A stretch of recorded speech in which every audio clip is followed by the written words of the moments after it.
కూరగాయలు, ఆకులు, ఆకుకూరలు, ఆవులు, మేకలు తింటాయండి. మేము తినము అనే పేషెంట్స్ మాకు చాలామంది ఉన్నారండి.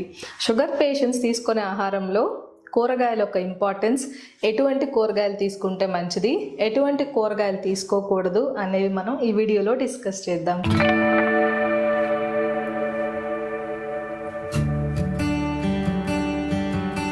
హాయ్, నేను doctor Deepti Kareti, immense clinics నుండి. షుగర్ పేషెంట్స్ తీసుకునే ఆహారం మీదనే వాళ్ళ షుగర్ లెవెల్స్ అనేది చాలా వరకు ఆధారపడి ఉంటుందండి. కాబట్టి ఆహారం తీసుకునేటప్పుడు మన సౌత్ ఇండియన్స్ ప్లేట్ చూస్తే మొత్తం 80 to 90% మనం రైస్తో కానీ, లేకపోతే నార్త్ ఇండియన్స్ తీసుకుంటే చపాతీతో నింపేస్తారు.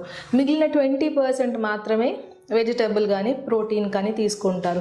దీనివల్ల ప్రోటీన్ డెఫిషియన్సీస్ వచ్చేస్తే డయాబెటిక్ పేషెంట్స్లో విటమిన్, మినరల్ డెఫిషియన్సీస్ వల్ల వాళ్ళకి అరికాళ్ళ మంటలు, కంటి చూపు కూడా తగ్గిపోయే అవకాశం ఉంటుంది.